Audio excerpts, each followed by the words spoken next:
Bonjour à toutes et à tous. Donc, on va commencer cette nouvelle session dédiée à l'œuvre de Fred Forrest qu'on a la grande chance d'accueillir une deuxième fois ce week-end, étant donné que hier on a déjà eu une session même heure de 15 heures à 17 heures pour explorer son travail donc dans le cadre de l'exposition Fred Forrest et les technologies de l'information, archives de projets vidéo et numériques que vous pouvez voir au niveau 4, donc dans les espaces de collection permanente du Centre Pompidou, dans ce même bâtiment jusqu'au 22 juillet. Et profiter aussi peut-être de la réactivation d'installation La Banque du Pied pour prendre part justement à cette œuvre participative. Et on est donc en présence, on a la grande chance également d'accueillir pour la deuxième fois également Sophie Lavaux, donc artiste et théoricienne pionnière des arts numériques, ainsi que voilà, qui est juste à ma gauche, ainsi que Manuela Manzini à ma droite, qui va nous aider, artiste qui va nous aider à explorer le site Fred Forrest Archives pour pouvoir peut-être retenir quelques œuvres emblématiques dans son parcours. On a la grande chance également d'accueillir Jean-Jacques Gay, qui est juste ici à ma gauche. Bonjour. En bout de scène, qui est donc critique d'art, commissaire d'exposition et chercheur, membre du laboratoire Situ Paragraphe à l'université Paris 8. Merci de votre présence. Et également pour la seconde fois, Michael Lerut, qui est en visioconférence, associé de professeur au College of William and Mary, et auteur, point très important, du livre Fred Forrest Utopia, édité en 2017 au MIT Press. Et qui est, qu'on voit à moitié avec l'effet là, du fond d'écran, mais c'est bien, ça participe de l'œuvre de Fred, de l'œuvre numérique également, et on le verra notamment avec Second Life, qu'on peut distinguer à l'écran, qui investit Second Life. Peut-être dire deux mots sur ce qui s'est passé hier. On va essayer de vous offrir quelques aspects différents par rapport à ce qui a été évoqué dans un premier temps. La première question qu'on s'était posée, et c'est une question par laquelle je commencerai pour vous, Jean-Jacques, c'était de savoir comment est-ce que tout simplement dans les parcours respectifs des différents intervenants et intervenantières, on avait rencontré dans un premier temps l'œuvre de Fred Forrest dans nos parcours. Et donc comment est-ce que celui-ci s'inscrit aussi dans le champ de l'histoire de l'art de manière globale. Donc, Jean-Jacques, cette question très simple pour introduire. J'avais pensé un peu à cette question, à ma réponse en fait, cette question. Je pense qu'il y a 4 ans en fait. Je vais remonter chronologiquement. Ces derniers temps, c'est quand on a fait l'interview chez toi, ou pour Artention, où on a un peu déroulé ton travail, et où tu me racontais comment tu avais vu les gens communiquer par rapport à un central téléphonique, où la participation des gens au téléphone était une vraie intelligence en fait, mécanique, électro-digitale, même pas digitale, électronique à l'époque. Ça c'était presque à tout début d'artiste. La deuxième temporalité, c'est quand tu es venu aussi pour la fête de l'internet, quand on avait fait la soirée avec SPAM, Super Art Modern Museum, où on avait fait une exposition virtuelle, c'est-à-dire pas une exposition d'œuvres factuelles virtuelles, mais une exposition virtuelle d'œuvres virtuelles. Voilà. Et les 2 fois d'avant, c'était la vente que tu as fait chez Drouot, de vidéos d'abord, enfin, si on remonte chronologiquement, et bien avant, la vente que tu avais fait de Parcelles Réseau. C'est ça, hein, je dis pas. Sur Internet, sur Drouot, où tu as vendu un espace virtuel de manière très factuelle à Drouot avec c'était le code qui était exactement mis en vente et non pas l'œuvre. L'œuvre était atteinte par ce code, mais ce qui était mis en vente figurait dans l'enveloppe que tendait donc Maître Binoche et qui contenait le code d'accès à cette œuvre. Exactement. Voilà. Et donc, moi, je prétends qu'en faisant cette action, j'étais le concepteur des NFT qui ne sont venus que 25 ans après, puisque je vendais, c'était le code qui représentait l'œuvre et que l'œuvre était simplement atteinte par ce code.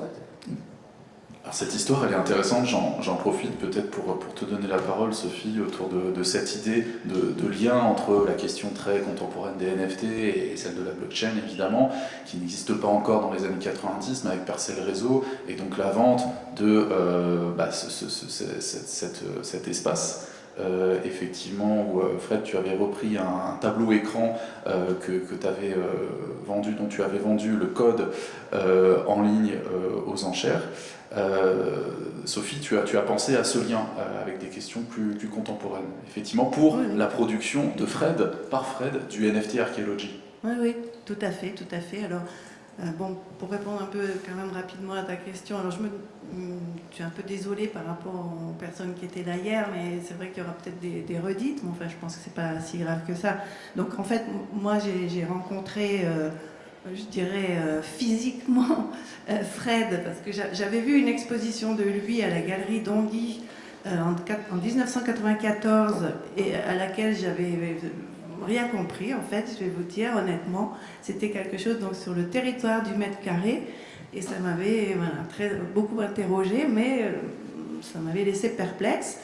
Et donc ensuite, j'ai eu l'occasion de le rencontrer en 1994, toujours la même année, mais quelques mois plus tard, à un événement qui était organisé par le Métaphore d'Aubervilliers, avec une exposition de groupe où il présentait un travail, et c'était donc avec une conférence sur art et nouvelles technologies.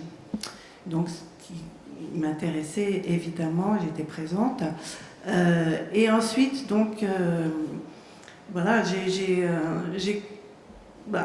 il se trouve qu'on s'est rencontrés à ce moment-là. Je me rappelle d'ailleurs, je lui avais raconté un voyage que j'ai fait, une traversée de l'Atlantique en bateau que j'ai faite, enfin seule, enfin avec un équipage quand même. Enfin bon, j'étais partie comme ça à l'aventure et j'ai traversé l'Atlantique en voilier. Ça avait l'air de beaucoup l'intéresser.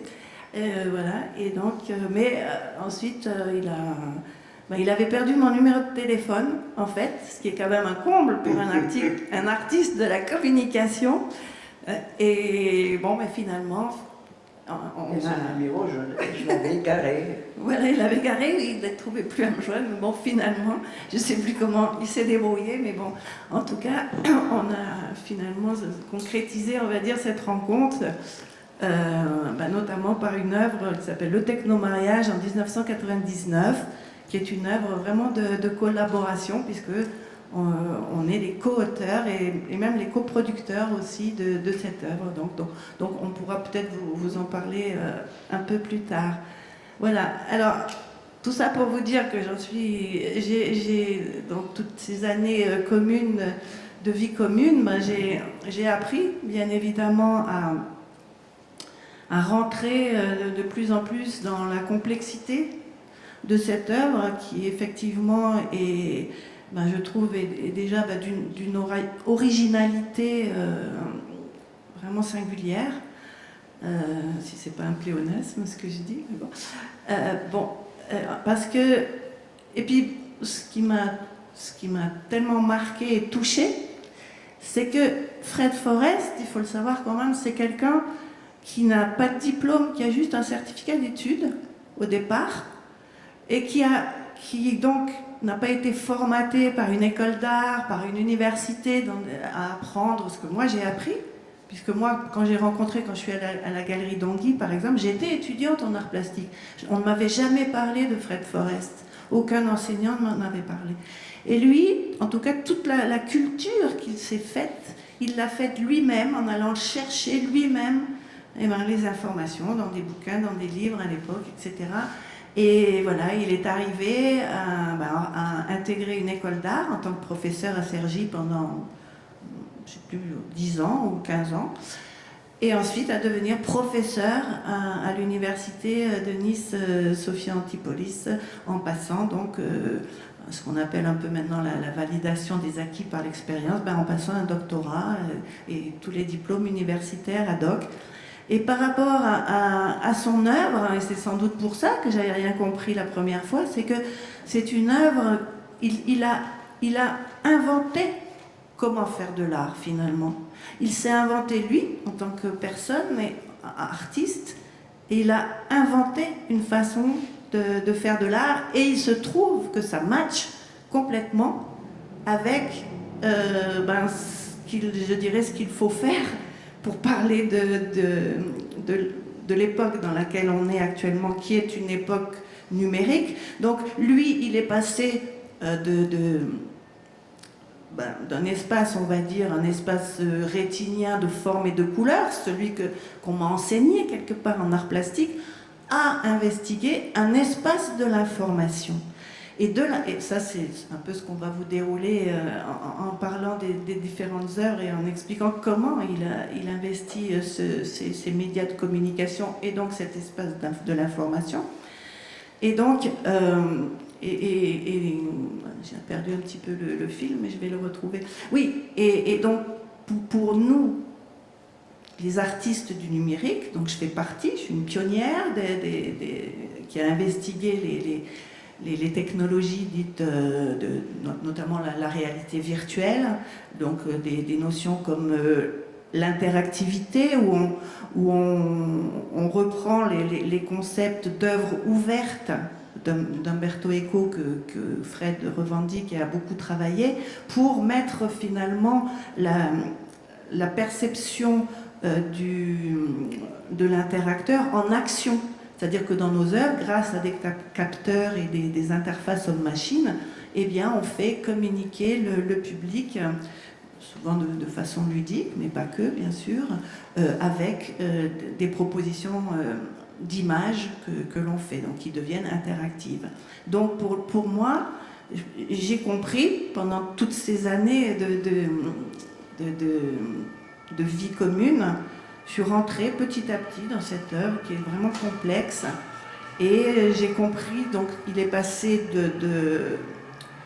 alors je dirais que ce manque d'études aurait pu être une faiblesse pour lui, ben non, il en a fait une force, et il est devenu finalement un pionnier et un inventeur dans différents domaines de l'art. Alors on peut citer avant tout la vidéo, bien sûr, hein, avec les œuvres sur bande vidéo, avec le porte-à-pack en 1967. Ce qu'on a dit hier, on en reparlait, c'est-à-dire que le porte-à-pack de Sony est commercialisé aux États-Unis en 1965. Nam June-paik s'en empare et fait ce que tout le monde connaît, je pense, son œuvre qu'il a montrée au Whisky à Gogo, dans la foulée d'ailleurs. Fred, lui, en France, le porte-à-pack n'est pas commercialisé, mais Sony, alors bien sûr, il a fait des démarches pour, hein, ça c'est ce qu'on expliquera aussi, que les choses ne viennent pas toutes seules, mais enfin bref, Sony donc lui donne un prototype du porte-à-pack, donc je rappelle, hein, c'est l'ancêtre du caméscope, hein, c'est ce qu'on porte à l'épaule et ce qui permet de filmer en mouvement et de capter les images en mouvement. Donc en 67, juste après que Sony lui ait donné ce porte-à-pack, il va chez lui et de la fenêtre de son immeuble, il va filmer la cabine téléphonique qui est donc en bas de chez lui. Et voilà, il fait une œuvre, bien sûr, sans montage, enfin, une captation brute, comme avait fait d'ailleurs Nam June-paik. Et ça devient donc la cabine téléphonique, voilà, que Manuela donc, vous a mis à l'écran. Donc à La Haye-les-Roses, puisque c'est là qu'il habitait, dans un HLM. Et il filme, comme vous voyez, non seulement la cabine, mais bien sûr les allées et venues des gens qui rentrent ou qui sortent de cette cabine pour communiquer. Donc déjà, on a déjà en germe finalement toutes ces actions d'artistes de la communication. Voilà. Et en plus, il y a un aspect très esthétique, je ne sais pas si on va le voir à un moment, donc avec les feuillages au-dessus, parce qu'il y a un arbre juste à côté de la cabine téléphonique, et on voit le miroitement du soleil sur les feuilles d'arbres. Et voilà, et déjà pour lui, c'est vraiment le symbole de l'espace de la communication. Donc voilà, ensuite, donc, il devient aussi un des premiers à participer aux expositions d'installation vidéo, cette fois. Donc avec son œuvre déjà à la Galerie Germain, donc c'est la rue Guénégaud, Autopsie de la rue Guénégaud, là, on l'a évoqué tout à l'heure, 73. C'est en 73. Ah, et même avant, il y avait eu, avant, en 72, je jette un œil sur mes notes. Il y a l'espèce média. Oui, mais là, comme je suis dans la vidéo, donc j'ai parlé de la bande vidéo, maintenant des installations vidéo. Non, avant 73, il y a en 72, il y a une exposition organisée par René Berger, donc au musée décoratif de Lausanne, avec quand même des artistes comme Vito Acconci, quand même, Valley Export, Denis Oppenheim, Bill Viola, et justement Nam June Paik et Wolf Vostell. Donc quand même, voilà. Donc voilà, il a occupé cette place en tant que un des premiers, je pense, enfin le premier en tout cas pour le porte-à-pack, artiste français et sans doute européen. Voilà. Ensuite, donc, suivra la Galerie Germain en 73, donc voilà la rue Guénégaud. Donc on aura peut-être l'occasion d'en reparler. Hein. C'est vraiment une très belle œuvre, une réflexion sur le temps. Donc je pense que Michael peut-être pourra en parler plus longuement parce que ça vaut le coup. Voilà. Et ensuite, donc, à la Galerie Germain, en septembre 74, on a une exposition d'art vidéo avec que des Américains. Et là encore, Fred Forrest est le seul français. Donc là, on retrouve Denis Oppenheim, on a Les Levin, on a Alan Capro, quand même, et Charlemagne Palestine et d'autres. Donc ça, c'est une exposition en 1974 qui s'appelle Art Confrontation. Pardon, là je m'en mêle un peu les pinceaux, c'est le cas de le dire. Il y a la Galerie Germain qui a lieu en septembre 1974, et ensuite il y a l'exposition en novembre 1974, dans la foulée, au musée de la ville de Paris, à l'Arc, donc qui s'appelle Arc Confrontation, où là il y avait... on retrouve Nam June Paik dans cette exposition à l'Arc. D'ailleurs, on a une photo, on peut peut-être la montrer, la photo avec Fred Forrest et Nam June Paik et une étudiante. Voilà la photo, voilà.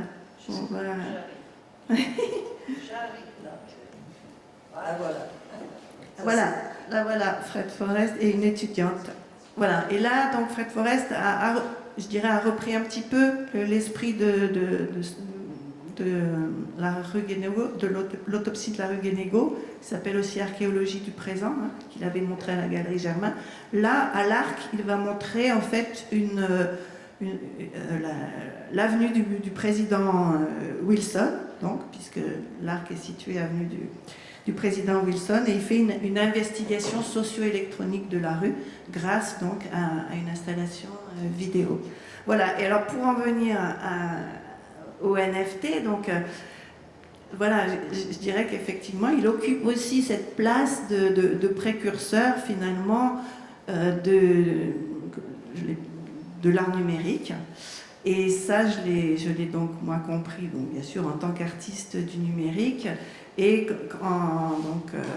effectivement par son œuvre Parcelle Réseau, donc qu'il a faite en 1996, qui est en fait une œuvre uniquement virtuelle. C'est une image qu'il a effectivement, comme l'a dit Nicolas tout à l'heure, c'est une œuvre qui est une photo, on pourrait dire, enfin en tout cas une image numérique à partir de diapositives notamment, donc qu'il utilisait dans ce qu'il a appelé les tableaux écrans. Donc on pourra peut-être revenir tout à l'heure dessus.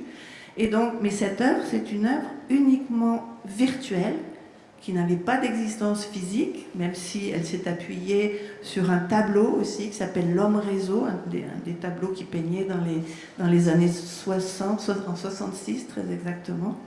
Mais donc, il en fait une œuvre virtuelle qui s'appelle Parcelle Réseau en 1996. Et comme il l'a évoqué tout à l'heure, effectivement, cette œuvre, en fait, quand elle est vendue aux enchères par Maître Binoche, Maître Binoche remet à l'acquéreur un code dans une enveloppe fermée.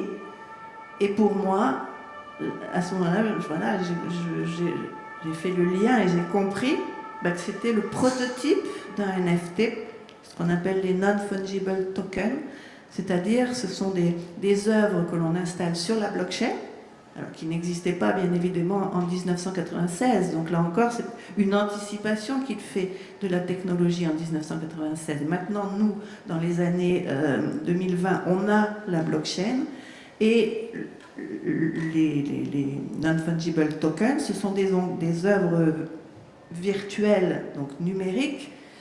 La particularité du numérique, c'est de pouvoir être reproduit à de multiples exemplaires sans aucune altération. Et là, ce que permet la blockchain, c'est finalement de rendre unique cette œuvre en la signalant en quelque sorte par une clé privée. C'est-à-dire que le propriétaire de cette œuvre, on lui remet c'est d'abord l'auteur, il a une clé privée et cette clé privée permet d'avoir l'accès à cette œuvre qui devient donc unique.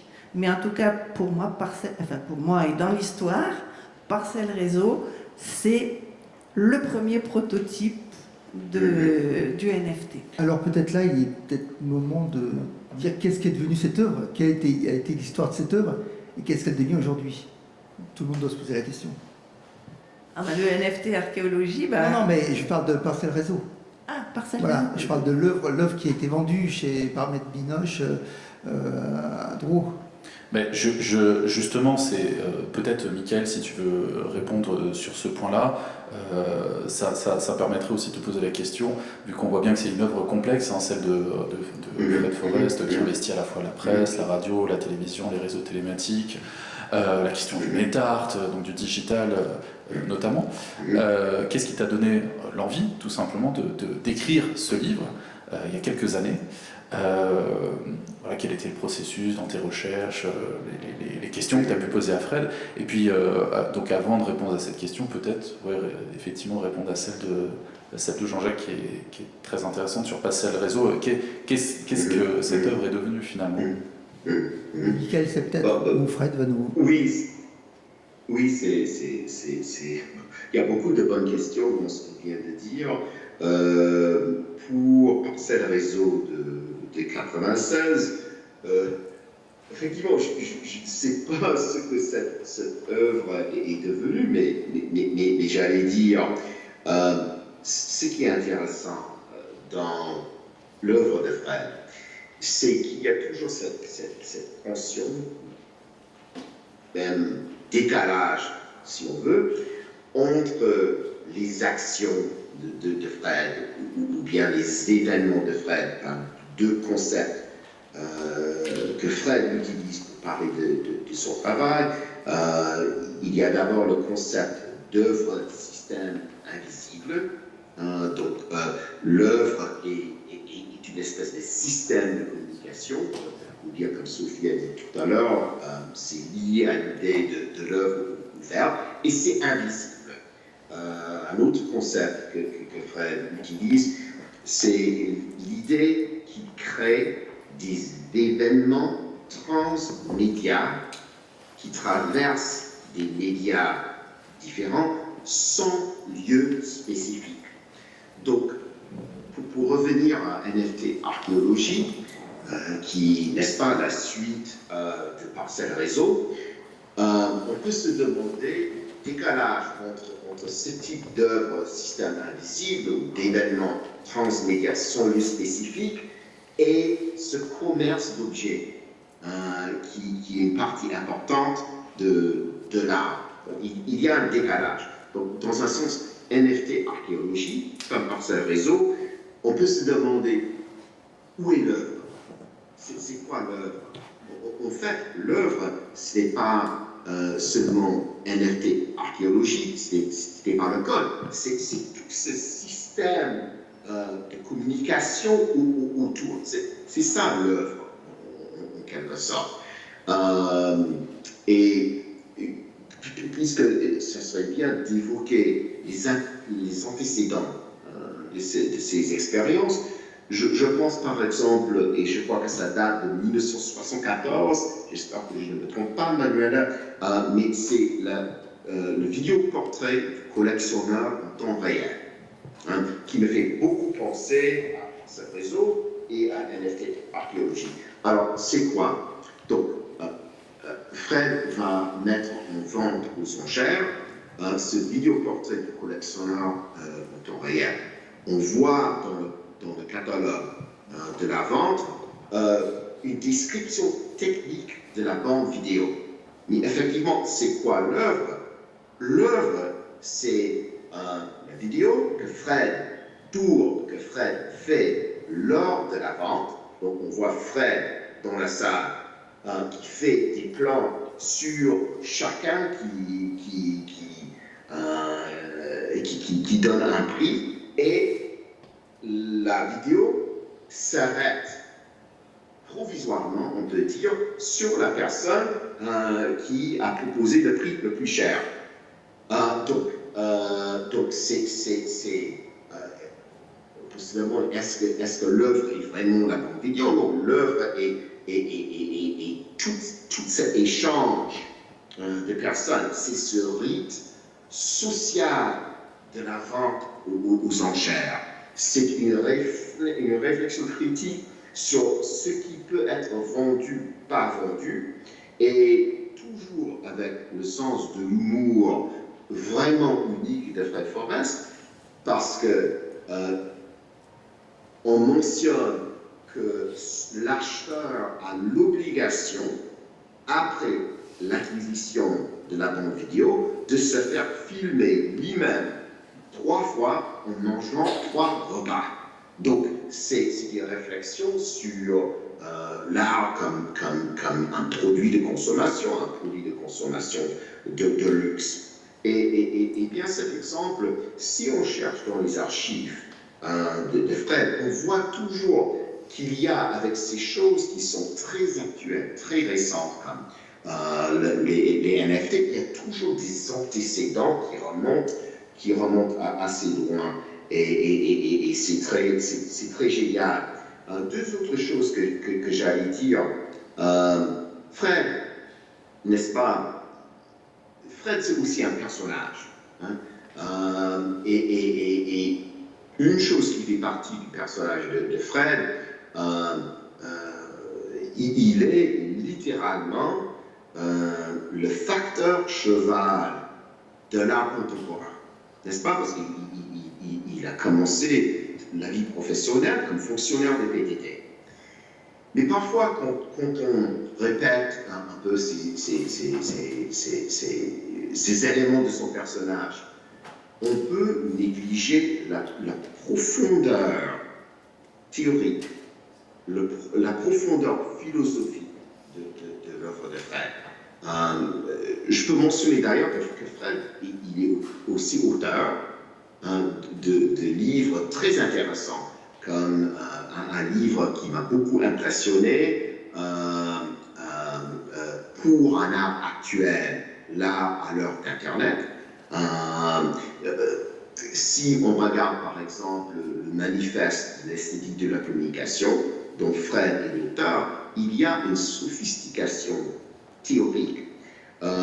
Ça remonte en quelque sorte à un art sociologique dans les années 70, où l'art, et bien sûr peut-être Fred, il n'est pas le seul à avoir cette idée, mais il donne vie à cette idée d'une façon très originale. L'art est envisagé comme une activité de recherche. Par exemple, à l'époque de l'art sociologique, il y a cette idée que ce n'est ni de la sociologie, ni de l'art, ou bien si on demande au sociologue, le sociologue dirait cette pratique sociologique, ce n'est pas de la sociologie. Si on demande aux gens du milieu de l'art, on va dire que ce n'est pas de l'art, c'est peut-être quelque chose plutôt comme de la sociologie. C'est toujours dans l'entre-deux de ces choses.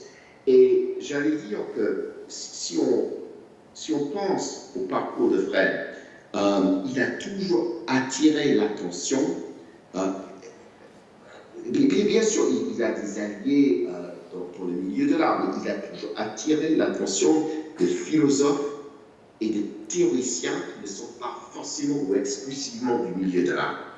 Marshall McLuhan, Wilhelm Flusser, Abraham Mose, Edgar Morin, Paul Virilio, Pierre Lévy, Mario Costa, Michel de Certeau, Régis Debray. La liste, on pourrait multiplier les noms. Donc, son travail est d'un grand intérêt à ces théoriciens qui sont parmi les meilleurs théoriciens, les meilleurs philosophes de notre réalité de la communication.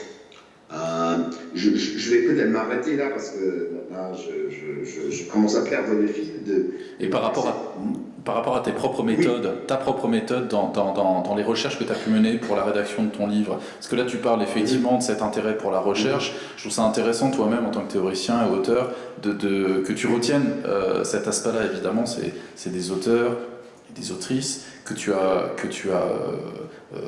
pu découvrir, et là on voit par exemple effectivement de 77 l'art sociologique de Fred Forrest qui écrit aussi beaucoup au départ. Et tout à fait. C'est bon. Je l'ai déjà dit, il y a cette profondeur philosophique et ça doit être expliqué en quelque sorte. Oui et non. C'est-à-dire que Fred, comme il n'a pas fait, il a eu ce doctorat d'État dans des conditions spéciales, mais il n'a pas fait un parcours universitaire classique. Donc il a d'un côté un certain don de la simplicité. Donc sur un niveau, on peut aborder ses œuvres tout simplement. C'est pour ça que ça attire les gens du grand public. Par exemple, moi, j'ai découvert le travail de Fred à travers ce qu'il a fait pour la fête de l'Internet en France. J'ai déjà mentionné l'autre fois, hier, J'arrête le temps de 98.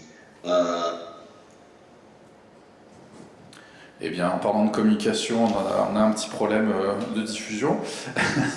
Ça arrive. J'en profite pour peut-être enchaîner sur les œuvres emblématiques, selon vous, de Fred. Et évidemment, Fred, ce serait bien aussi que tu prennes la parole sur certaines des œuvres qu'on va évoquer. Et je me tourne vers Jean-Jacques, notamment sur le mètre carré artistique. Il me semblait que tu voulais évoquer cette question. Pour rebondir sur ce que disait Michael, je trouve que la particularité de l'œuvre de Fred Forrest, c'est cette espèce d'hybridation.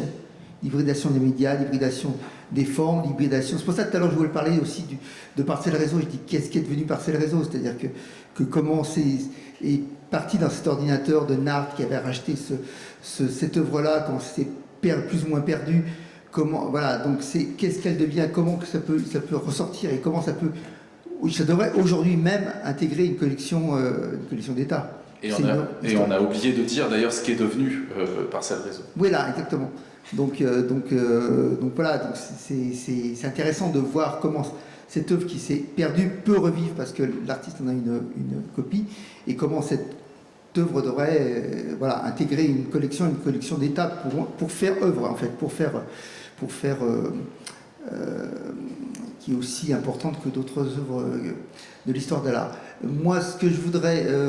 alors, ce qui est intéressant dans le travail de Fred Forrest, c'est qu'il a été précurseur, on l'a dit déjà tout à l'heure, précurseur de plein de choses, et il a préinventé des choses, les réseaux sociaux, il a préinventé les réseaux sociaux, la télé-réalité, il a préinventé la télé-réalité. Donc, il y a une espèce de prémonition des médias, de ce qu'allaient devenir les médias.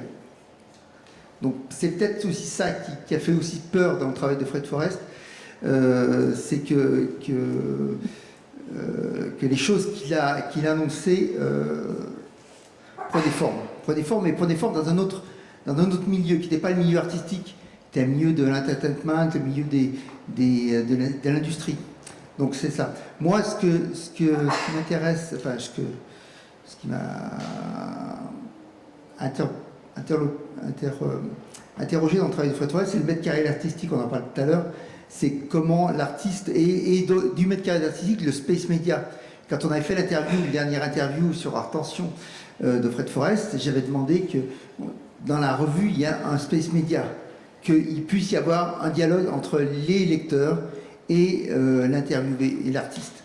Donc l'idée d'avoir un carré blanc que les lecteurs redessinaient, renvoyaient à l'artiste pour engager une communication.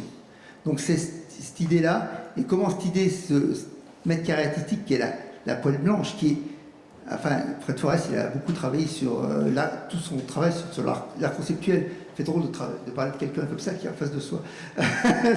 Donc voilà, donc l'art conceptuel et aussi l'art abstrait, puisque le space media c'est carré blanc sur fond blanc. Donc on a beaucoup de choses qui se recoupent, et ce mètre carré artistique c'est un peu l'empreinte de l'artiste, un peu l'empreinte de l'artiste. Et ce qui était très bien dans l'exposition qu'il y avait eu au Centre Pompidou tout en bas, c'est qu'on retrouvait qu'on retrouvait ce mètre carré artistique. Tu posais à plusieurs. Oui. Tu as posé la question de qu'est devenu Parcelles Réseau. Voilà. Alors, je vais vous raconter un peu l'histoire de Parcelles Réseau. Parcelles Réseau, c'est donc cette œuvre qui a été vendue sous le marteau de Maître Pinoche, où en fait c'est son code qui a été vendu. Alors il y a 2 acheteurs qui étaient dans la salle, et des gens qui s'intéressaient à l'informatique, qui ont été les seuls à pousser les enchères. Et ils ont fait l'acquisition sous forme d'un code, et ils ont monté là-dessus une société qui s'appelait la société NAT. Ils ont réussi à faire un levée de fonds d'un nombre de millions incalculables, ce qui leur a permis de devenir à l'époque sponsor même du Centre Pompidou.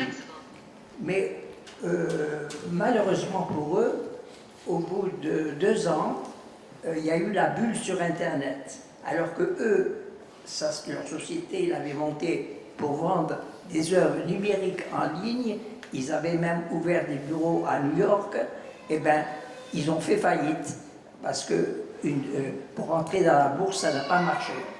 Ils ont donc fait faillite, et je leur ai demandé, moi, mais qu'est devenue mon œuvre? Ils m'ont dit, malheureux, ton œuvre qui était dans un ordinateur a été emportée par les huissiers lors de la faillite.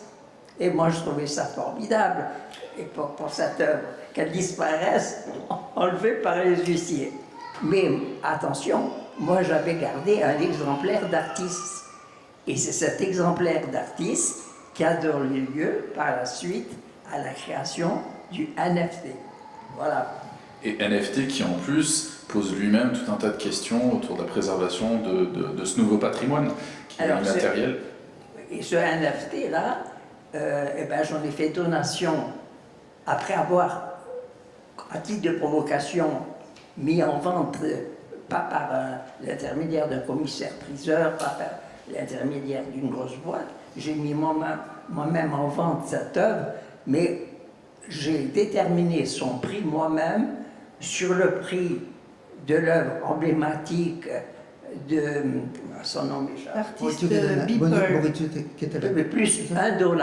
L'artiste Beeple qui a vendu à 69 millions et quelques de dollars par Christie's son NFT, ça a fait le tour du monde, hein, ce truc. Et donc par ironie, il a mis en vente, ironiquement bien sûr, pour interroger toujours pareil cette spéculation sur l'art, etc., ce qui est quand même quelque chose qui lui appartient en propre d'être un artiste critique. Et il l'a mis en vente donc à 69 millions et quelques, plus $1. Et évidemment, ça s'est pas vendu parce que je n'étais pas j'étais intégré comme artiste dans ce milieu du commerce de l'art. Et donc, à ce moment-là, cette œuvre, je l'en ai fait don ici au Centre Pompidou, et qui fait aussi, avec qui, pour être transparent, j'ai fait un échange de cette œuvre, dont j'ai fait don, contre cette exposition que j'ai actuellement. Voilà. Donc, Parcelle Réseau fait partie de la collection du Centre Pompidou, Voilà. du Musée national d'art moderne. Parcelle Réseau. C'est le NFT Archéologie qui est en trois, D'accord, ok. en trois étapes, en trois pièces, Ok. Voilà. dont le tableau écran physique. Le tableau écran n'existe plus. Celui de 66, Et il est, Ah, il est- oui, qui est réinterprété Oui, là dans c'est ce qu'on a à l'écran, pardon. Voilà, là vous avez l'image à l'écran, vous avez l'image de Parcelle Réseau de 1996, qui effectivement est une espèce de montage, un peu d'ailleurs onirique, toujours pareil sur la communication, sur l'homme réseau, donc avec quelqu'un qui porte un tableau qui s'appelle L'homme réseau, qui est un tableau qu'il a peint donc en 1966, où déjà avec où il nous parlait de flux,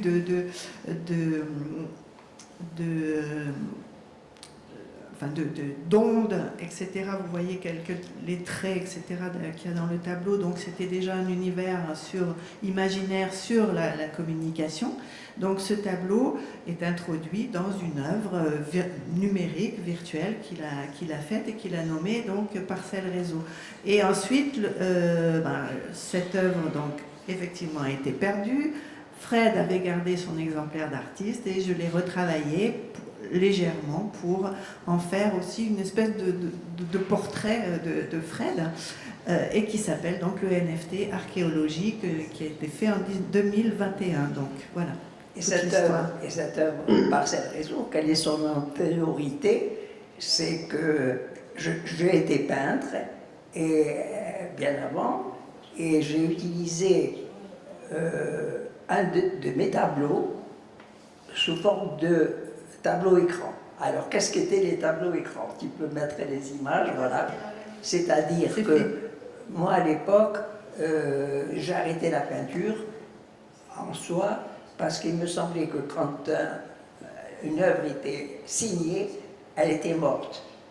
Parce qu'elle devenait d'une part un objet culturel et qu'elle n'avait plus de devenir par rapport à l'époque à la nôtre à l'époque, à laquelle elle ne s'était pas adaptée. Et mon idée a été de pratiquer des blancs sur mes peintures, dans lesquels j'ai fait des projections de diapositives et de films, qui, ces diapositives, permettaient de réactualiser cette œuvre.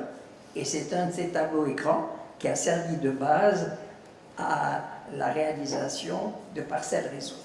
Donc là, on voit les tableaux écrans qui ont été exposés à sa rétrospective de 2017 au sous-sol du Centre Pompidou. Et ce que je voudrais rajouter par rapport au tableau écran, c'est que donc vous voyez effectivement qu'il y a déjà cette idée d'œuvre ouverte, puisque le tableau fini n'est pas satisfaisant pour l'artiste, et donc il y projette à la fois des images et du son d'ailleurs, et il en fait donc déjà un système, on va dire, d'ailleurs qu'il a déposé à l'INPI, ils appellent donc le tableau écran. Et quand on parle des Space Media, donc, qui viennent en 1972, on voit toute la cohérence qu'il y a finalement dans l'œuvre de Fred Forrest, c'est-à-dire que ce blanc, il le transpose dans l'espace de la communication, qui est donc à l'époque, en 1972, la presse écrite, donc le journal Le Monde. Il va faire, donc Manuela va nous montrer cette fameuse page du journal Le Monde, dans lequel donc, il crée, alors non pas un carré, mais un rectangle blanc, en dessous duquel il a écrit un petit protocole où il demande aux gens de s'approprier cette surface et de la lui renvoyer de façon tout à fait, en s'exprimant de façon tout à fait libre. Voilà. Quand je parlais carré, c'était pour le mètre carré artistique, en fait.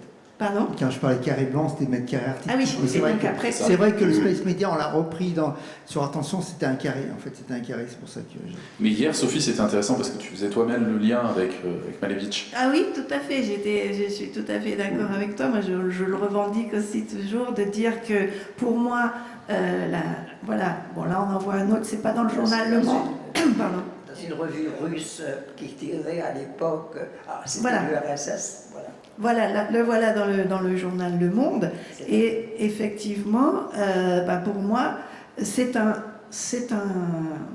rectangle, mais pour moi, c'est le carré blanc de Malevich dans la mesure où il renvoie le lecteur à lui-même, avant qu'il lui demande de s'exprimer, mais et ça, c'est tout à fait flagrant quand il refait donc ces espèces médias avec d'autres médias de communication comme la radio ou la télévision, où là, il propose des blancs dans le flux de l'information. C'est-à-dire que à la télévision, il va faire 60 minutes de blanc à la suite 40 secondes. Pardon, 60. Mais 60 minutes, ce sera 60 intéressant. secondes, pardon. Ce sera radical. Excuse-moi, Encore plus. oui, tu as raison de me reprendre, c'est vrai. C'est effectivement 60 secondes, donc Voilà. une minute. Voilà, vous avez l'image. Voilà. Mets le son, s'il te plaît, là. On peut regarder d'ailleurs. Ouais. Et donc sur ces 60 secondes, effectivement, il y a 20 secondes à peu près où il prévient effectivement. Cette expérience de Voilà, vous allez l'écouter. Où il prévient le téléspectateur les gens qui regardent, que ce n'est pas une panne. Peut-être aussi faire ce genre d'expérience. C'est pourquoi Fred Forest est là à côté de moi aujourd'hui, et nous allons vous offrir une opération carré blanc. Cela sera très court, ça va durer quelque chose comme 40 secondes. Pendant ces 40 secondes, vous allez vous concentrer, essayer d'imaginer ce que vous avez envie d'exprimer vous-même sur un écran blanc de la télévision. Top de départ, l'écran est blanc maintenant à la télévision française. Attention, attention, votre récepteur de télévision n'est pas en panne. Votre récepteur de télévision n'est pas en panne. Vous participez en direct à l'expérience du Space Media. Rendre le monde à son commencement original. Le blanc pour repartir à zéro. Pour le commencer. Pour le recommencer. L'inventer comme vous le voulez. Quand vous le désirez. Espace vide. Espace libre. Espace libre à remplir. Espace libre à remplir. Espace libre à remplir. Espace libre à remplir. Et là, il y a 60 secondes où il y a du blanc sur les écrans. Et c'est la direction sur Antenne 2. Et puis il y avait cette performance aussi où tu prenais les spectateurs. Cette performance où tu prenais les spectateurs en photo. Tu leur demandais. C'était vos lettres, vos dessins, vos Ce qui est incroyable et qu'on a pu voir hier, effectivement. Après, il y a la participation aussi, parce que le présentateur dit au public, dites-nous ce que vous avez pensé et adressez une lettre à Fred Forest pour lui dire ça. Et toutes ces œuvres, évidemment, relèvent de ce qu'on appelle l'art de participation qui a commencé la première en 72 dans le journal Le Monde. Et en parlant de lettres, Oui, pardon, Michael, vas-y. Oh non, j'allais dire, c'est aussi l'esthétique des hackers, n'est-ce pas? Parce que, il a hacké le journal Le Monde. Oui, c'est ça. Tu as raison. Et puis, un autre concept que j'utilise dans mon livre, c'est ce concept de l'auteur Hakim Bey, des zones autonomes temporaires. Donc, que ce soit le carré blanc dans le monde, que ce soit les 60 secondes, c'est des espaces, comme il a dit, espace de liberté, des petits espaces de liberté. D'ailleurs, j'en ris parce que tout à l'heure, j'étais un peu rendu à ma liberté, j'ai perdu la vidéo. Donc c'est un peu l'esthétique des pannes. Ils disent que ce n'est pas une panne de téléviseur, mais effectivement c'est esthétique des pannes, parce qu'on est si dépendant de ce fonctionnement habituel, ordinaire, des médias, qui est une seconde réalité pour nous tous, que quand quelque chose se passe, je pense aussi au concept de la défamiliarisation. Donc c'est une défamiliarisation de l'espace du journal, n'est-ce pas, et on ne sait plus quoi faire. Donc c'est ça, effectivement, ça nous incite à la liberté. Juste parce qu'on voulait faire le lien entre ces actions pionnières de Fred et ce qu'il a fait plus tard, par exemple dans le domaine du net art. Je pense aussi, je conçois l'espace blanc, le carré blanc dans le monde, c'est aussi une nouvelle façon de collaborer entre l'artiste et les membres du public à distance. Et une autre action à laquelle ça m'a fait penser, Manuel, c'est 2008, c'est image-mémoire. Je ne sais pas si on a image-mémoire dans les archives. Donc, c'est un peu le même principe que le carré blanc dans le monde. C'est un détournement de Google Images, n'est-ce pas? Ce qui fait partie maintenant de notre quotidien. On cherche des images de chats qui surfent sur des tranches de pizza dans l'espace, ou je ne sais pas. Mais c'est un détournement de Google Images pour créer des collages qui vont illustrer des définitions personnelles de mots, de concepts des utilisateurs. On n'a pas image... je vais voir... Ah, oui, là, je me fie à ma mémoire. Je crois que c'est 2008. On va trouver avec des mots-clés. Image-mémoire. Je ne sais pas si est-ce que je... Ah non, oui, c'est bon. C'est 2005. 2005. 2005, voilà. Donc ma mémoire n'est pas bonne. Non, mais il y a tellement d'éléments aussi.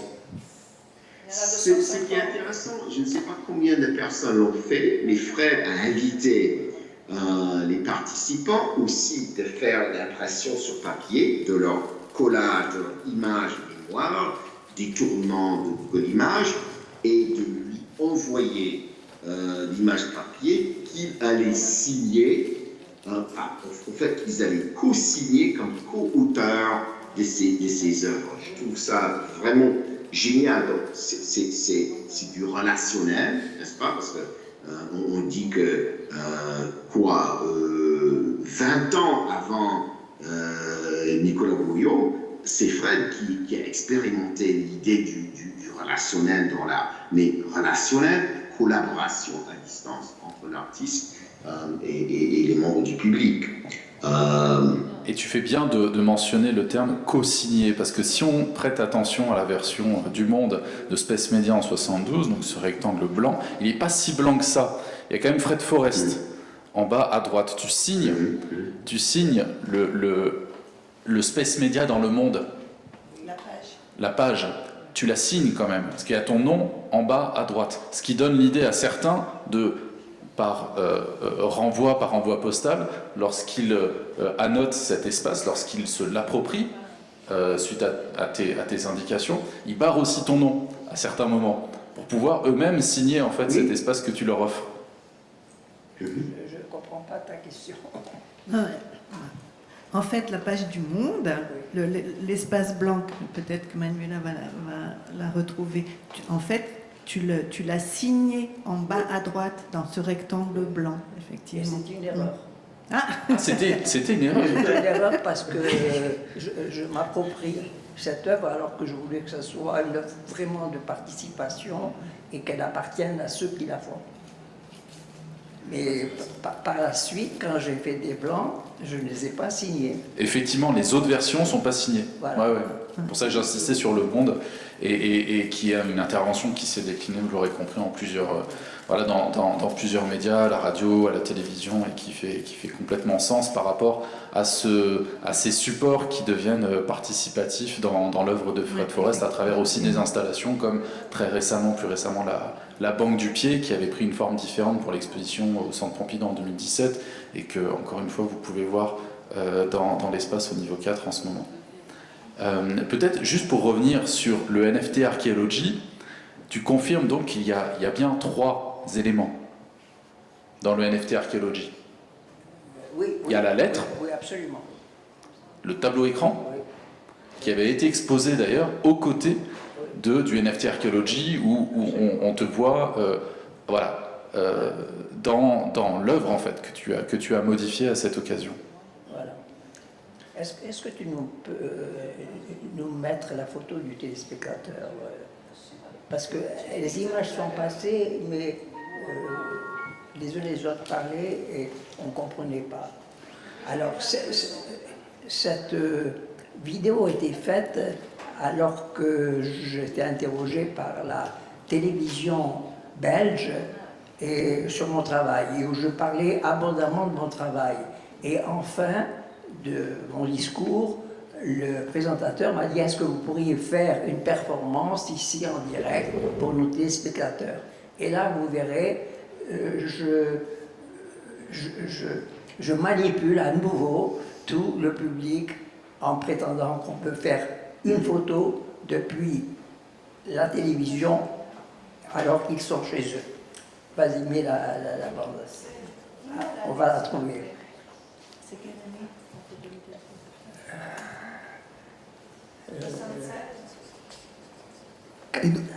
Et donc tu demandes aux spectateurs s'ils veulent une photo d'eux, de t'écrire, c'est ça? Non, mais, Oui, alors on a parlé Michael, d'un art de hacker, effectivement, mais Pierre Lévy a aussi, il parle d'un art de l'implication pour Et pour la photo voilà. des spectateurs, ça me fait penser Alors, aussi. ne parle pas quelques secondes. Alors, pardon, on va juste voir la vidéo, merci, on te reprend juste après. Poser une action de participation à nos téléspectateurs. Oui, je vais essayer, cela va peut-être illustrer notre propos directement, puisque en réalité je disais que le public peut-être avait une certaine méconnaissance de l'envers du décor de la télévision, méconnaissance peut-être des moyens réels et technologiques de la télévision. Beaucoup de téléspectateurs ne savent pas qu'aujourd'hui on peut les prendre directement en photo à partir de notre studio de télévision. Alors on peut essayer avec eux de faire cette expérience. C'est très facile. Bon, d'abord il faut que je prenne mon appareil photo. Et puis alors bien sûr, vous chez vous, maintenant, il faut que vous installiez par rapport à votre poste en situation.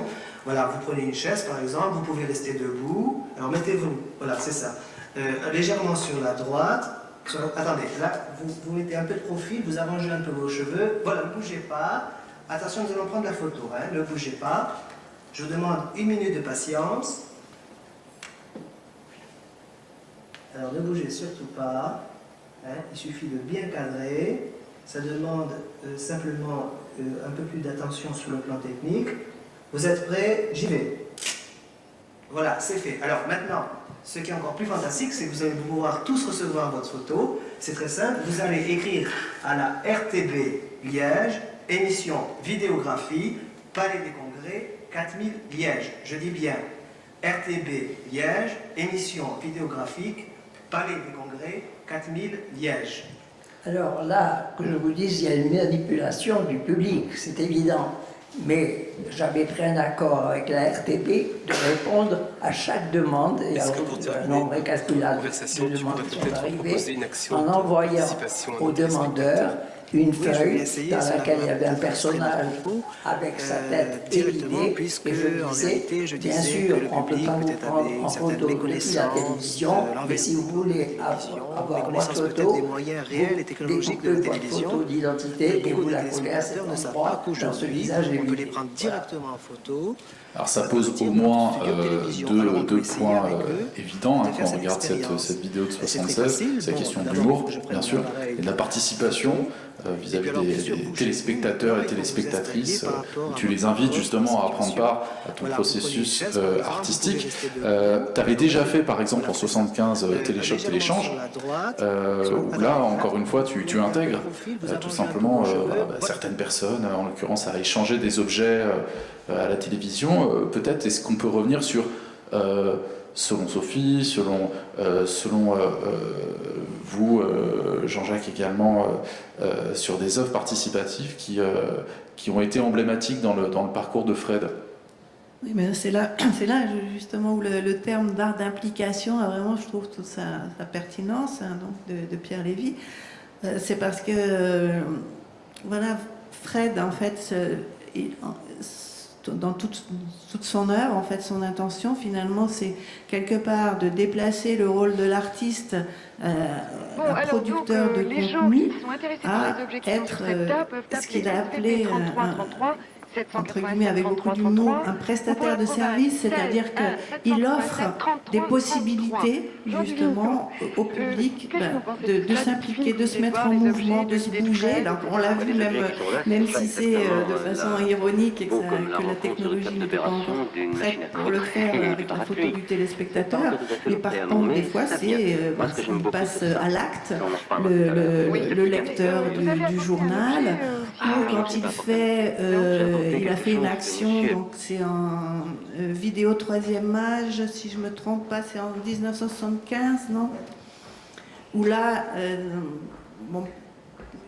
en fait, il met entre les mains donc de retraités, hein, c'est des retraités du bâtiment là, dans le sud de la France, et il leur met entre les mains le porte-à-pack, c'est-à-dire son outil de création. Eh bien, il le donne, il en fait don lui aussi à son tour à ces gens qui vont donc, eh bien, quelque part avec cet instrument, créer déjà. Ils vont faire tout un tas de scénarios, de petites scénettes très amusantes. Il y en a un, effectivement, ils ont fait tout un scénario où il est là avec sa guitare, je sais pas quoi, et il déclare sa flamme à une des retraités, et tout ça est filmé par d'autres. Enfin voilà, et donc ils prennent finalement, ou reprennent, on va dire, le pouvoir sur leur vie, puisque ce sont des retraités, ce sont justement des gens qui sont sortis de la vie active, et là, par ce geste, voilà, il les implique, il les met en mouvement, et ils vont s'exprimer, et ils vont parler d'eux, et ils vont même jusqu'à aller voir le directeur de la maison de retraite et avoir avec leur liste de revendications un petit peu pour améliorer leur vie. Donc voilà, ça je trouve que c'est, pour moi, c'est l'aspect aussi le plus politique finalement de Fred, de l'œuvre de Fred. C'est de mettre en mouvement les gens, de les faire passer à l'action, et justement ce qu'il fait aussi très bien par le détournement des médias de masse, qui a priori ont justement été faits pour endormir les masses, quelque part, et là il va redonner en détournant, notamment dans l'action dont tu as parlé, effectivement, Téléchoc, Téléchange, il va faire du médium télévision, il en fait autre chose. Il en fait justement un médium artistique. Il en fait autre chose qu'un médium de télévision, de communication de masse, en permettant donc aux gens de participer à l'émission en envoyant la photo d'un objet. Donc là, tout son rôle, comme je l'ai dit, quand il dit prestataire de service, ça veut dire que lui, en fait, il donne un cadre, il fait un protocole.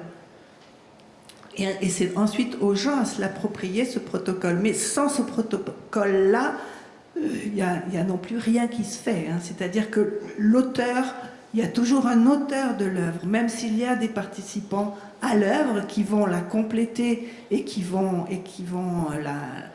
en faire un tout, et qui vont en donner tout son sens aussi. C'est-à-dire à la fois, s'il n'y avait que le protocole, la page du journal Le Monde, et s'il n'y a pas les 800 réponses derrière, il n'y a pas d'œuvre non plus. L'œuvre, elle est faite des deux. Il y a le protocole de l'auteur, de l'artiste, et il y a la participation, l'implication, les réponses, enfin les différentes formes l'expression des lecteurs ou des téléspectateurs ou des gens vont donner. Donc là, dans Téléchoc Téléchange, eh bien, ils demandent aux gens, là encore, de s'impliquer. Hein. Ils vont choisir un objet auquel ils sont souvent attachés quand même sentimentalement, et ils vont donc l'envoyer à la télévision. Ça peut être aussi d'ailleurs une proposition, hein, c'est-à-dire que y en a un, il a dit aux autres, comme il était pilote d'avion, qu'il pouvait les emmener dans son avion, c'est ça? Et un autre qui était chauffeur comment on appelle ça? Conducteur de train. Donc un service, si vous voulez, qui proposait. D'autres ont envoyé des objets. Et donc le but de l'œuvre, c'était que les gens puissent s'échanger. Donc au final, oui, vas-y. Non, ce que je voudrais dire, ça c'est ce que vous avez sous les yeux, mais même mes interventions à la télévision ou dans les journaux, les gens ne sont pas venus me chercher pour me les donner. C'est moi qui ai dû, pendant des mois et même des années, pour faire cette expérience du Space Media en 1972, j'ai mis 2 ans avant d'obtenir du journal Le Monde cet espace. Pourquoi? Parce que le critique de la page des arts n'avait rien compris et j'ai dû faire 43 dossiers, voyez-vous. C'est une longue histoire qui demande beaucoup d'énergie et à la télévision, ce blanc qui vous paraît simple à faire, il est simple à faire. Mais pour être devant les caméras de la télévision, eh bien là, je vais vous expliquer comment c'est passé. Les gens de la télévision ont été abondamment informés sur ce que je faisais en priorité. Et donc, ils m'ont téléphoné en me disant « Venez nous voir, on fera peut-être une interview de vous ». Je me suis trouvé à l'heure de la réunion qu'ils ont tous les matins pour choisir le programme de la journée, et ils m'ont dit « On va faire une interview de vous ». Je dis « Non, je refuse les interviews ». Première provocation. Alors ils étaient étonnés, mais aussitôt je dis « Non, mais moi je veux faire une expérience chez vous, comme je l'ai fait sur Le Monde ». Ah, et ils m'ont dit « Qu'est-ce que vous voulez faire ?» Je dis « Je veux faire un blanc d'1 minute pendant vos informations ». Alors ils se sont regardés en souriant. J'étais tellement hors du champ avec eux en leur disant ça. Et l'un d'eux m'a sauvé parce qu'il m'a dit, il y avait à l'époque 2 télévisions, Antenne 2 et France 2. Et l'un d'eux a dit, mais est-ce que la première chaîne vous a contacté? Alors je dois avouer que je leur ai menti éhontément. Je leur ai dit, bien sûr. Alors ils m'ont dit, bon, eh ben, on va faire ça alors. Vous voyez? Donc, l'obtention des moyens, quand on est un artiste sans pouvoir, demande une énergie et un travail permanent. Voilà ce que je voulais vous dire, qui n'est pas apparu ici encore. Voilà, tu as quelque chose à dire. Bon, ici, ils savent très bien que tu as un pouvoir de persuasion incroyable, mais donc on ne va pas revenir là-dessus. Mais moi, tout ça me fait penser à une autre action que tu as fait, Fred. C'était les élections. C'est dans quel pays où tu as fait une campagne électorale? Ah, c'est En Bulgarie. Voilà. 91. Oui, voilà. Donc je ne suis pas Oui, si avec toi, Michael, ni Sophie. Donc, mais je trouve que c'est bien parce que ça situe le contexte dans quelque chose de moins esthétique et plus politique. Et peut-être c'est intéressant de voir ça. Alors, je vais vous évoquer. Cette action s'appelle donc Fred Forest, président de la télévision nationale bulgare. Voilà, c'est la Bulgarie. Alors, j'ai connu un journaliste bulgare à une autre occasion et qui m'a dit « Est-ce que vous viendriez en Bulgarie pour faire une action ?» J'ai dit « Oui, si vous me payez le voyage et mon séjour là-bas, je ne vous demande pas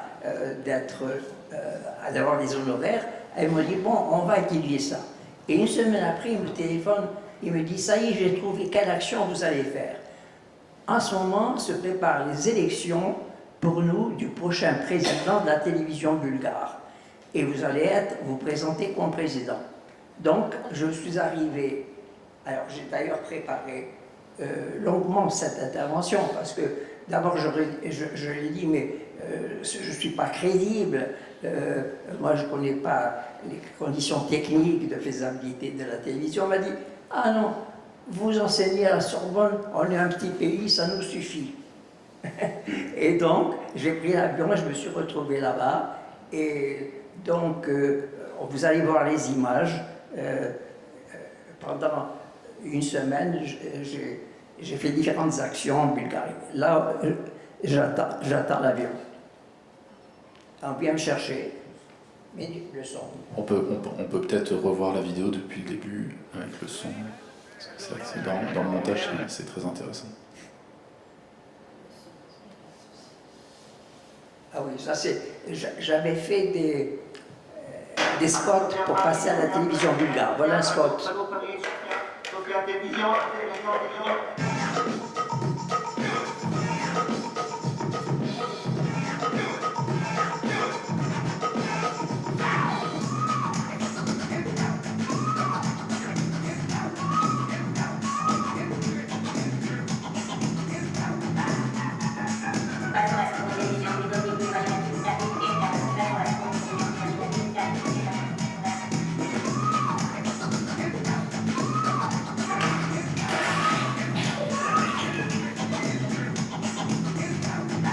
Là, en fait, il milite pour une télévision créative, utopique et nerveuse. C'est ce qu'il avait dit dans son programme. Alors, là, j'arrive par avion et je suis attendu par mes amis.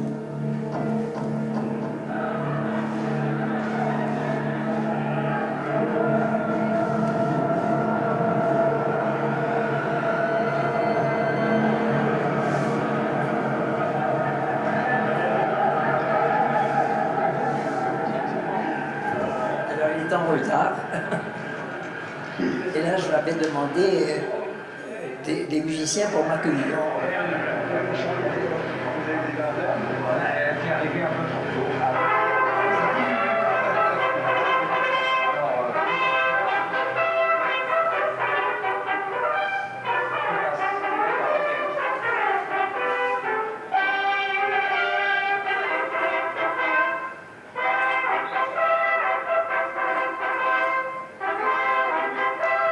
Alors, tout ça a été abondamment diffusé par les médias bulgares, parce que j'étais un candidat officiel. Alors, ça c'est une action que j'ai faite dans la rue, avec des téléviseurs sur le dos, et en haut de cette voiture, pour signifier que je me présentais comme pour faire cette télévision interactive et nerveuse.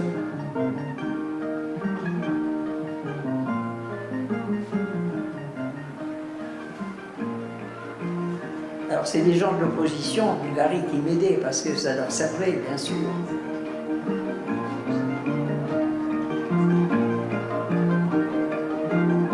Et donc j'ai fait une campagne d'une semaine dans tous les médias et vous verrez à la fin même devant le...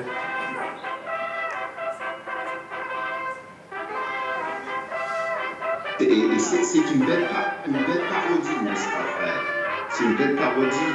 Et à l'époque, tu étais déjà président, n'est-ce pas? Tu étais président du territoire du mètre carré. Donc, une belle parodie à effet sérieux. Parfois, quand il s'agit, parce que la Bulgarie à l'époque était en train de sortir d'une décennie du stalinisme. Et parfois, c'est l'humour qui est l'arme la plus puissante contre ces systèmes fermés de pouvoir. Това е ръкавицата на предизвикателството. Поканата на Фред Форест до председателя на българска телевизия. Je suis monté en ambulance et j'ai habillé mes comparses en infirmière pour porter auprès du président de la télévision bulgare une réclamation parce qu'il avait dit qu'il ferait un direct avec moi à la télévision qu'il ne l'avait pas fait. Alors là, je rentre dans les locaux de la télévision et je lui remets ce document sur lequel je lui disais, Monsieur le Président, vous saurez que les artistes ont le pouvoir beaucoup plus que les politiques et les gens de la télévision. Voilà, je remets cette lettre, je lui fais remettre cette lettre.